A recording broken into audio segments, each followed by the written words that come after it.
So hello, good evening everyone. आपका lecture 1 complete हो चुका है लैंग्वेज ऑफ केमिस्ट्री में, जिसमें हमने थ्योरी जो है पढ़ा था। हमने सिंबल्स के बारे में पढ़ा, हमने वैलेंसी भी स्टार्ट कर दिया था लगभग, हमने कैटायन एनायन वो सब के बारे में हमने पढ़ा। ओके, लेक्चर 1 में। लेक्चर 2 में हम स्टार्ट करते हैं वैलेंसी से।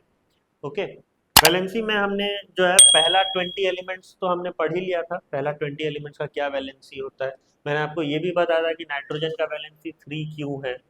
राइट, क्योंकि उसके आउटर मोस्ट शेल में 3 इलेक्ट्रॉन उसको चाहिए होता है, इसीलिए वो क्या करता है, 3 इलेक्ट्रॉन कहीं और से लाता है। अपना 5 इलेक्ट्रॉन तो वो देगा नहीं, वो कहीं से 3 इलेक्ट्रॉन लेके आएगा, तो उसीलिए उसका वैलेंसी 3 होता है। तो वही हमने डिस्कस किया था। अब the number of electron that an atom can lose, gain or share during a chemical reaction is called valency। ये आपको पता है आपको, हाँ? वैलेंसी फर्स्ट लेक्चर में मैंने बोला था, आप जब नंबर ऑफ इलेक्ट्रॉन गेन कर रहे हो, लूज कर रहे हो या फिर शेयर कर रहे हो, that defines your valency. Okay, जैसे कि आपका ऑक्सीजन, राइट, ऑक्सीजन का एटॉमिक नंबर कितना है, 8। राइट, तो इलेक्ट्रॉनिक कॉन्फ़िगरेशन कितना होगा, 2,6। तो इसके आउटर मोस्ट शेल में कितने इलेक्ट्रॉन होंगे, 6 इलेक्ट्रॉन होंगे। तो ऑब्वियसली वो अपना 6 इलेक्ट्रॉन तो देगा नहीं, वो सोचेगा कि कहीं से मैं 2 और इलेक्ट्रॉन ले लूं और काम बन जाएगा मेरा।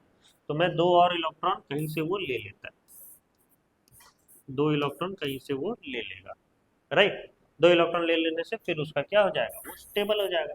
तो 2 इलेक्ट्रॉन उसने लिया, तो इसीलिए उसका वैलेंसी क्या होगा, उसका वैलेंसी क्या होगा, 2 होगा। तो ये आप सिर्फ 20, 24, 25 एलिमेंट तक वैसा कर सकते हो, first 25 elements of periodic table. Right, इसके बाद फिर हमें इस तरीके से जानना बहुत दिक्कत हो जाती है। ठीक है, क्योंकि इसके बाद फिर क्या आने लग जाते हैं, हैवी मेटल्स आने लगते हैं। ठीक है, हैवी मेटल्स, जिसको हमने एक नाम भी दिया होगा, आपने सुना होगा, ट्रांजिशन एलिमेंट।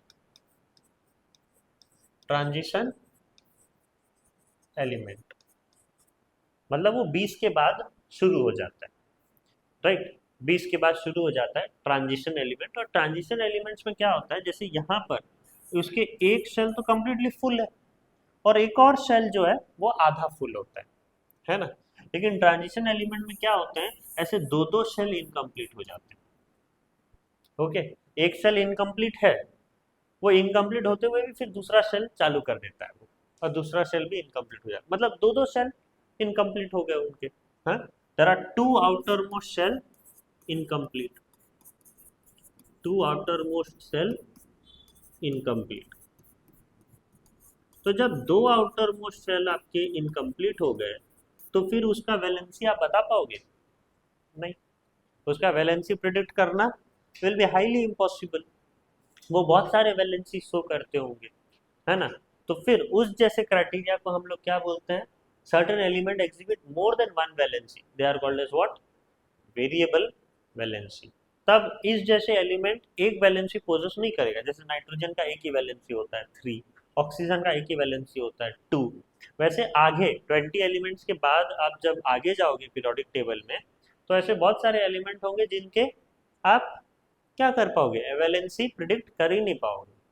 राइट, मैंगनीज का नाम सुना है आपने, मैंगनीज का, उसका 1 2 3 4 ऐसा नहीं, 7 7 वैलेंसी होते हैं। कितना, 7 वैलेंसी वो शो करता है, +1 +2 +3 +4 +5 +6 +7।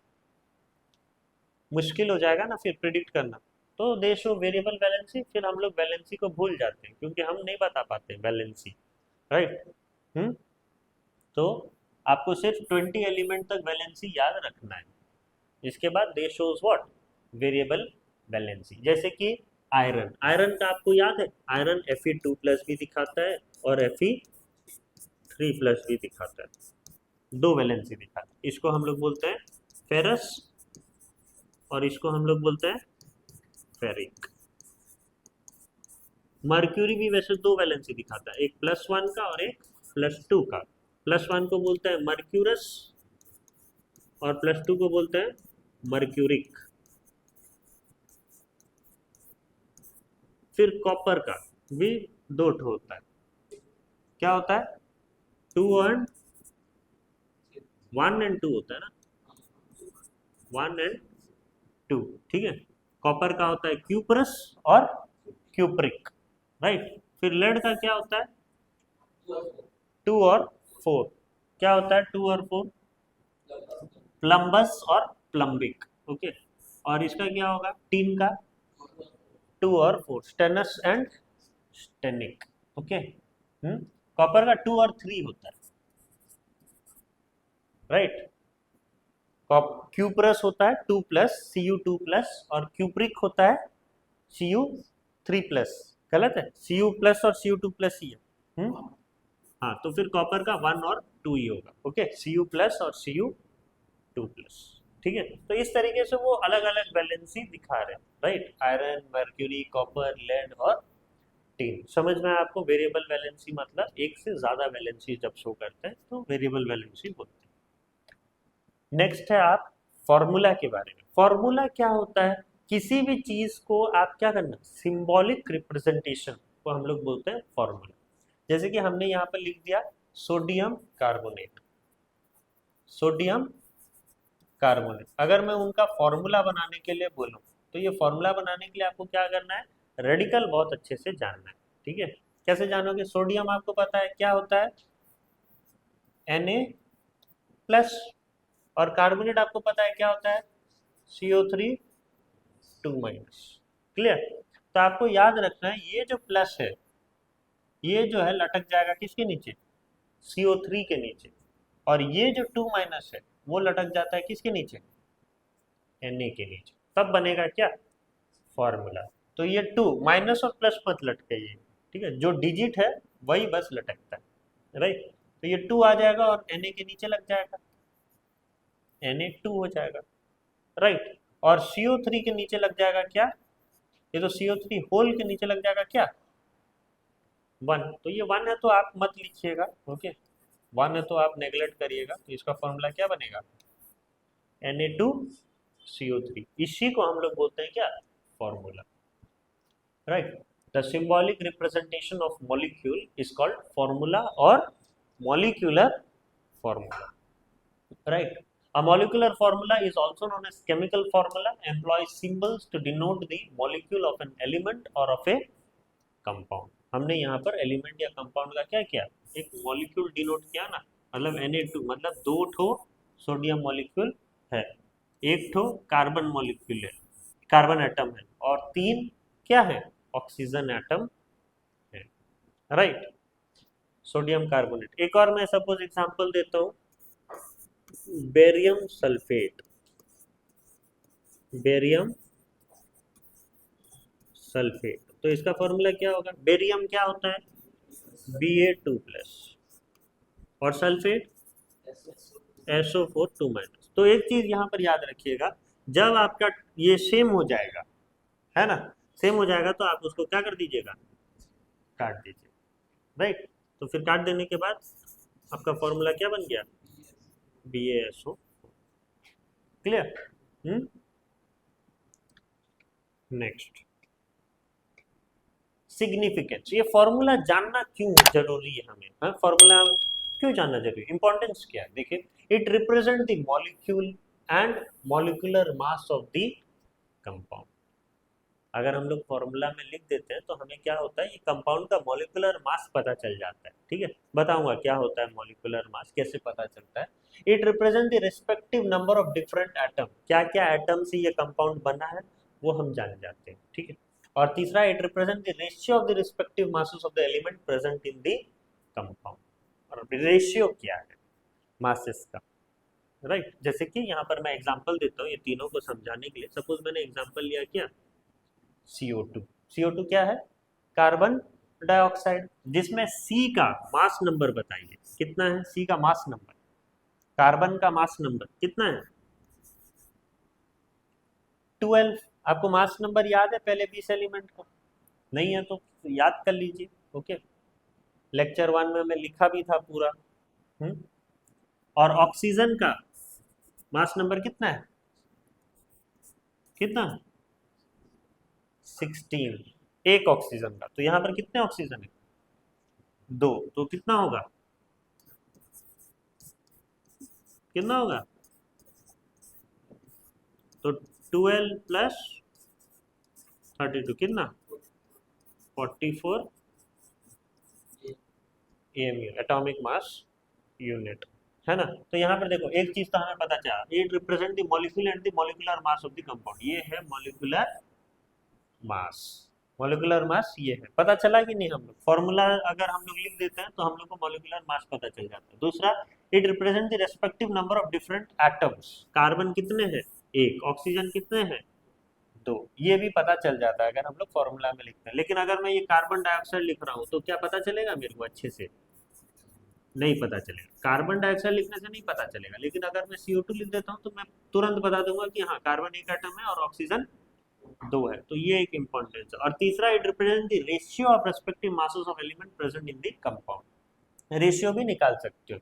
मतलब कार्बन कितना है देखिए, एक, और ऑक्सीजन कितना है, टू, ठीक है, तो 1:2 आपका रेशियो होगा, राइट। और मॉलिक्यूलर मास का अगर रेशियो निकालोगे तो 12:2 कितना होगा, 12:32, क्योंकि ऑक्सीजन 32 है और कार्बन 12।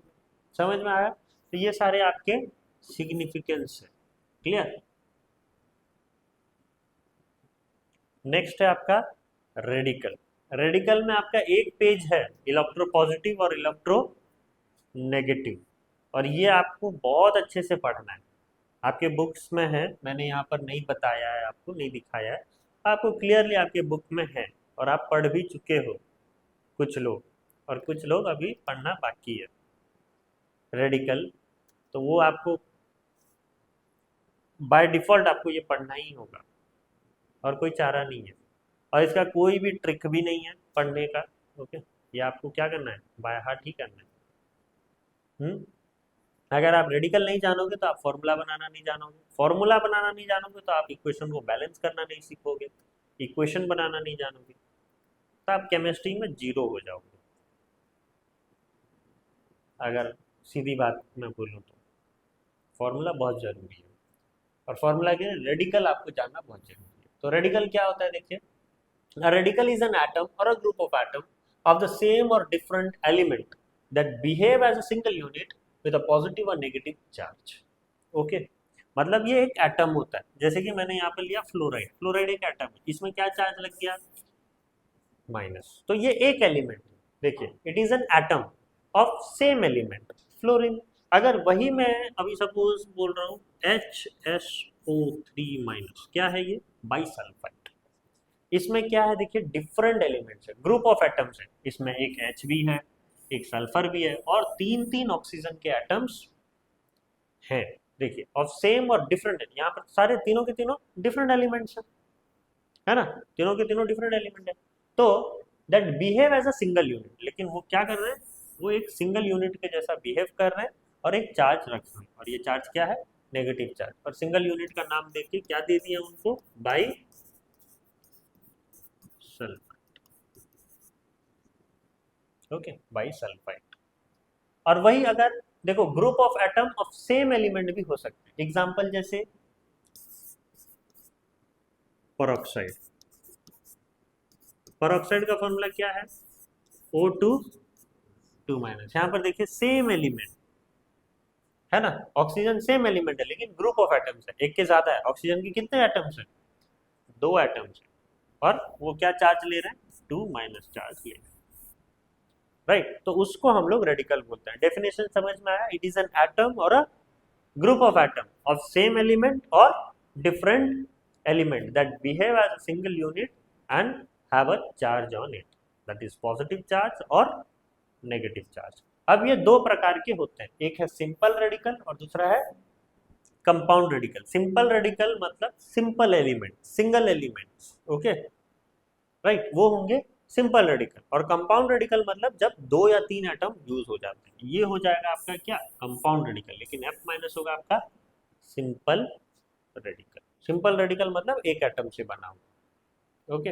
और जब एक से ज़्यादा एटम से बने होते हैं तो उसको हम लोग बोलते हैं कंपाउंड रेडिकल। और फिर आपको ये याद रखना है बेसिक रेडिकल और एसिड रेडिकल क्या होता है। बेसिक रेडिकल मतलब क्या होता है, पॉजिटिव चार्ज, और एसिड रेडिकल मतलब क्या, जिसके नेगेटिव चार्ज होते हैं। इसको हम लोग, एसिड रेडिकल को हम लोग इलेक्ट्रोनेगेटिव रेडिकल भी बोलते हैं, और बेसिक रेडिकल को हम इलेक्ट्रो पॉजिटिव एलिमेंट्स बोलते हैं या इलेक्ट्रो पॉजिटिव रेडिकल बोलते हैं।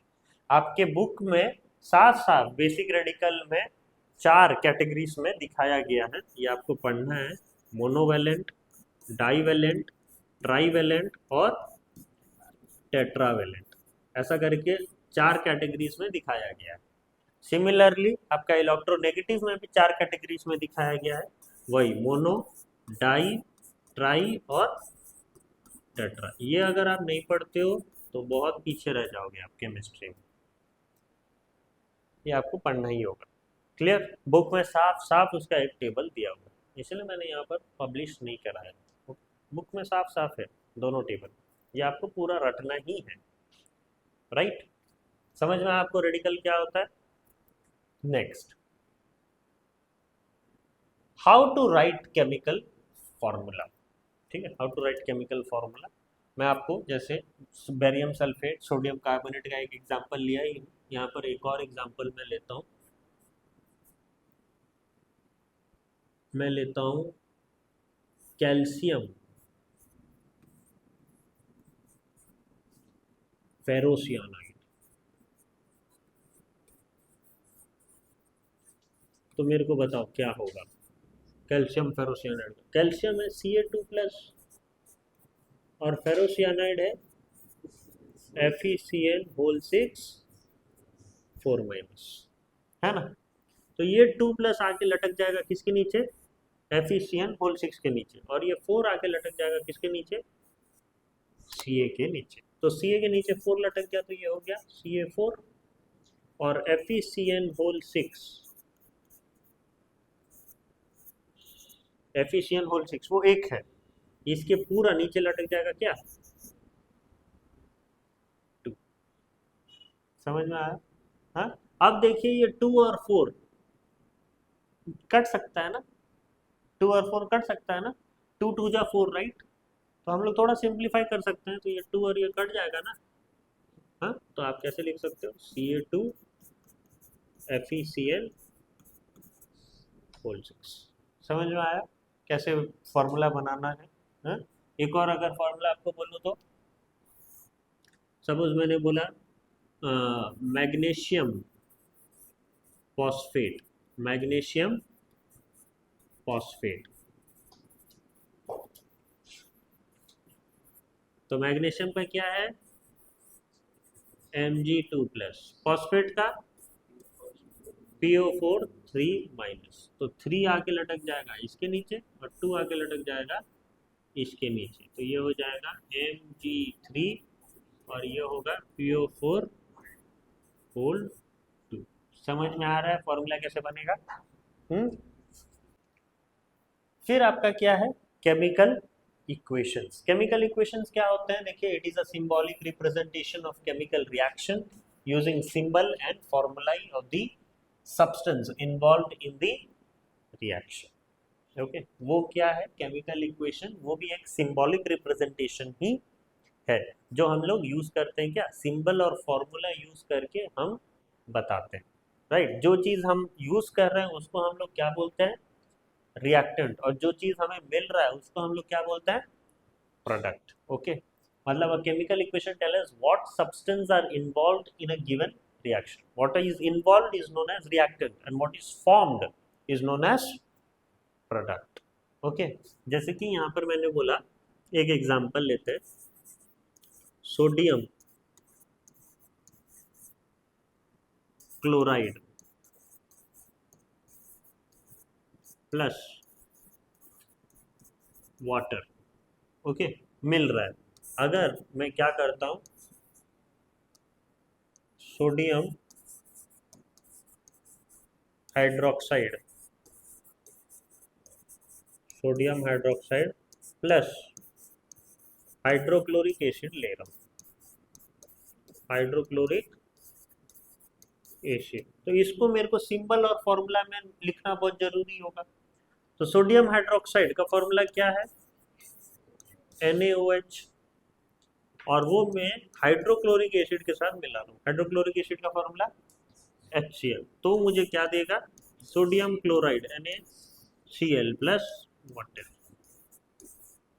H2। तो ये पूरा को हम लोग बोलेंगे क्या? एक केमिकल इक्वेशन, जिसमें ये होगा क्या? ये क्या होगा? रिएक्टेंट्स जो यूज कर रहे हैं। और ये क्या होंगे?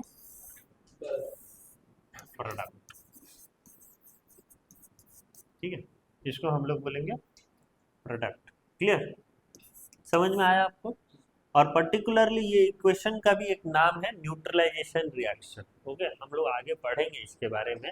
जब हम बेस और एसिड लेके सॉल्ट और वाटर हासिल करते हैं तो हम लोग उसको क्या बोलते हैं? Neutralisation reaction. बताऊंगा मैं। ओके, तो ये समझ में आपको केमिकल इक्वेशंस क्या है, रिएक्टेंट्स क्या है, प्रोडक्ट क्या है। अब केमिकल रिएक्शन में इन्वॉल्व 4 कैटेगरीज हैं। ओके, आपके चार चार कैटेगरीज हैं। क्या क्या है? पहला, वन रिएक्टेंट टू और मोर प्रोडक्ट। एक रिएक्टेंट ले लो, सपोज मैंने लिया कैल्शियम कार्बोनेट CaCO3, राइट। और CaCO3 को मैं हीट कर दिया। हीट का सिंबल होता है ट्रायंगल। ओके, मैंने हीट कर दिया तो मुझे क्या मिलेगा? कैल्शियम ऑक्साइड मिलेगा प्लस कुछ CO2 गैस मिलेगा जो उड़ जाएगा, है ना। मतलब एक रिएक्टेंट लेके मैंने क्या हासिल किया?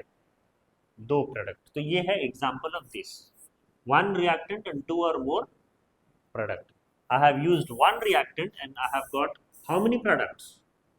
2 products, right. 2 reactant and 1 product. 2 reactant लूंगा और एक प्रोडक्ट मेरे को मिलेगा। वही है, वैसे भी इसको हम लोग रिपीट भी कर सकते हैं। नहीं तो मैं एक अलग फॉर्मूला आपको देता हूँ, C carbon plus O2 oxygen, तो मुझे क्या देगा? CO2। ये है इसका एग्जाम्पल, सिंपल एग्जाम्पल। 2 रिएक्टेंट मैंने लिया और मुझे एक प्रोडक्ट मिला। ठीक है, 2 रिएक्टेंट्स एंड 2 प्रोडक्ट्स। 2 रिएक्टेंट लेंगे और 2 प्रोडक्ट मिलेगा। बहुत इजी है ये भी। पहले वाला एग्जाम्पल भी दे सकते हो जो मैंने दिया न्यूट्रलाइजेशन का, या फिर यहाँ पर आप एक और चीज लगा सकते हो, क्या?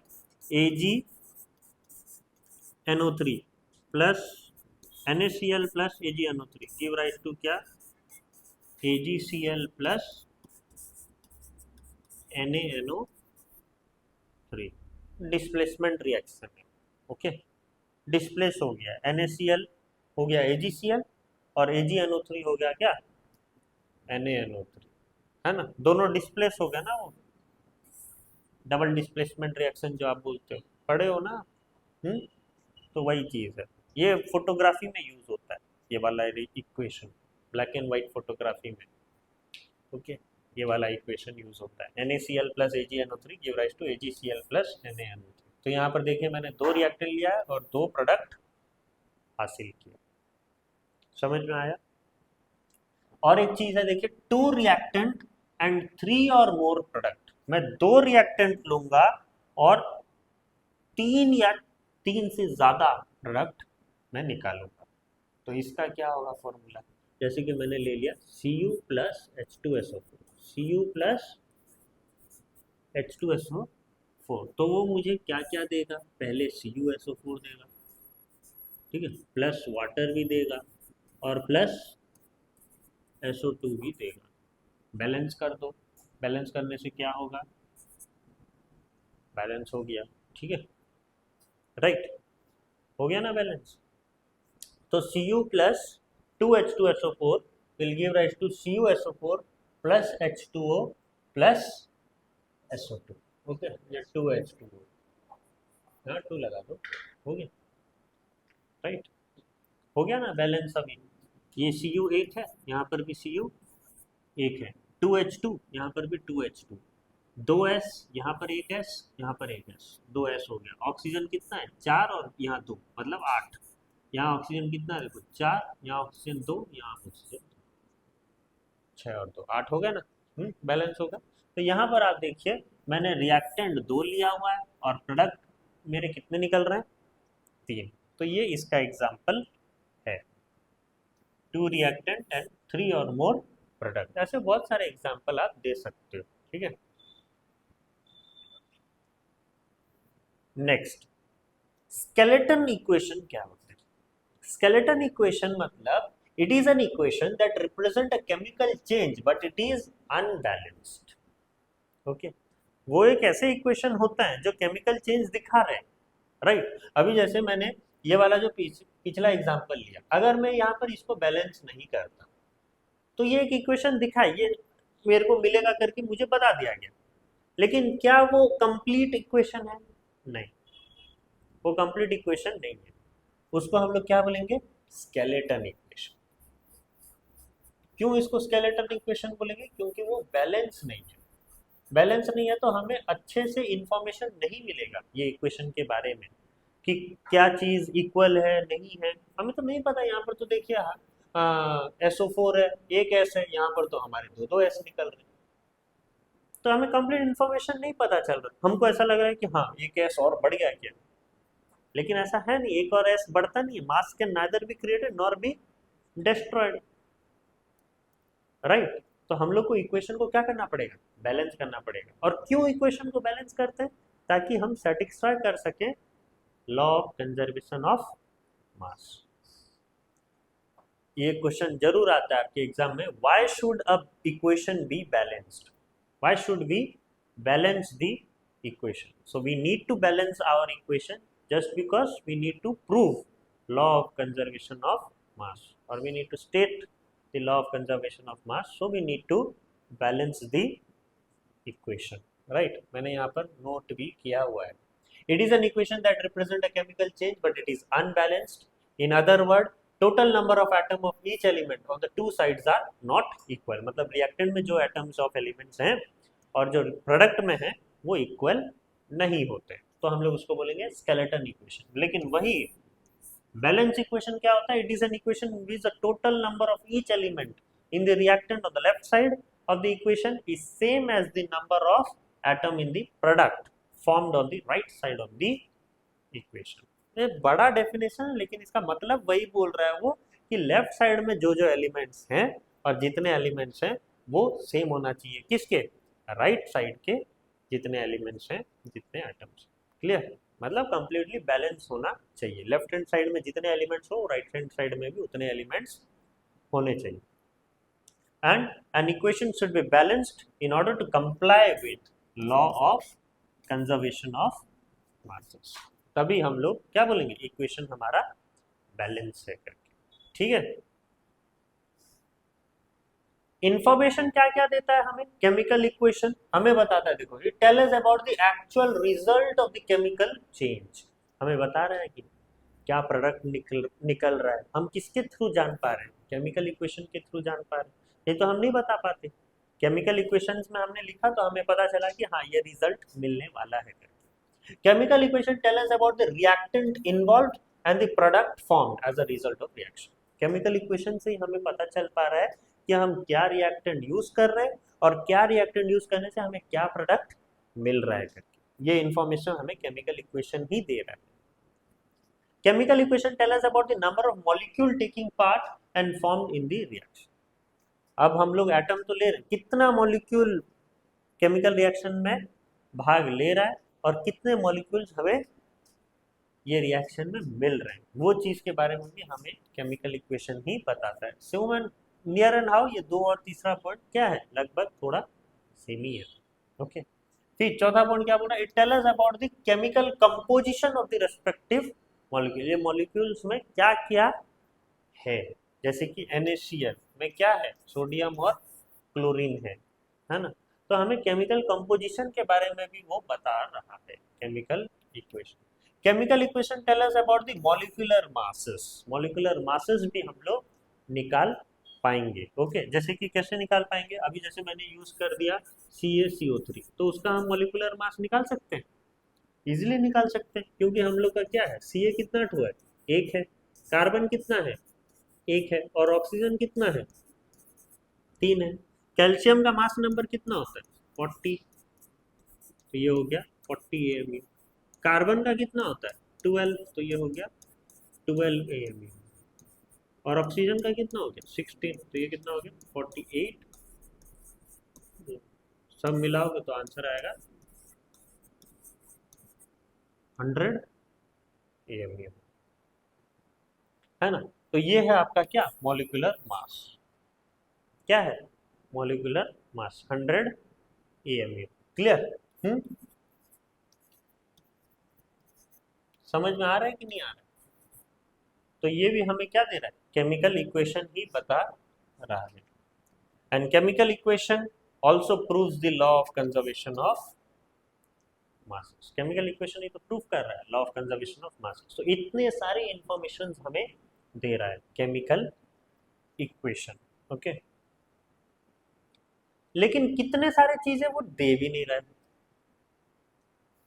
डज नॉट, लिमिटेशन मतलब ड्रॉबैक्स, वो बहुत चीज के बारे में हमें बता भी नहीं रहा है। क्या, it does not tell us about the physical state of the reactant and product. हम रिएक्टेंट और प्रोडक्ट ले रहे हैं, हमें पता है, हम सॉलिड में ले रहे हैं, लिक्विड में ले रहे हैं, गैस में ले रहे हैं, बता रहा है क्या, नहीं बता रहा है। It does not tell us about the time taken for the completion of reaction. Reaction हो रहा है, बता दे रहा है, कितना टाइम ले रहा है हम बता पाएंगे क्या। आप एक इक्वेशन को देख के बता पाओगे कि ये कितना टाइम लेगा, जब तक आप उसको प्रैक्टिकली करोगे नहीं। तो ये हमें नहीं बता रहा है कि कितना टाइम ले रहा है एक रिएक्शन को करने में। It does not tell us whether heat is given out और एब्जॉर्ब ड्यूरिंग द रिएक्शन। हमें ये भी नहीं बता रहा है वो हीट रिलीज हो रहा है कि हीट एब्जॉर्ब हो रहा है, वो चीज़ के बारे में भी हमें पूरा इन्फॉर्मेशन नहीं देता है chemical equation. It does not tell us about the rate at which the reaction proceed. वही कितना जल्दी हो रहा है, कितना फास्ट हो रहा है, कितना जो है टाइम ले रहा है, वो हमें नहीं पता, है ना।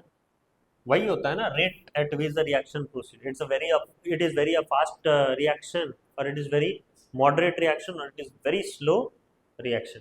We cannot know those information with by क्या, chemical equation.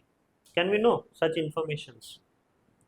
It does not tell us about the rate at which the reaction proceeds. It does not tell us whether the reaction is reversible or irreversible.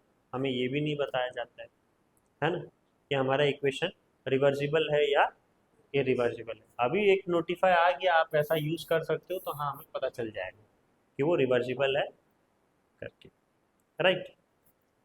It does not tell us about the respective concentration of reactant and product. Concentration के बारे में भी नहीं बताता है वो, reactant और product के कंसंट्रेशन क्या क्या है।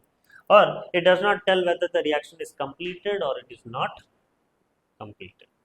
हम रिएक्शन दिखा तो देते हैं, लेकिन ये रिएक्शन कंप्लीट है कि इनकम्प्लीट है, और भी कुछ हो सकता है कि हमने आधा अधूरा दिखाया है, वो भी हमें पता नहीं चलता है। वो तो प्रैक्टिकल करने से पता चलेगा आपको।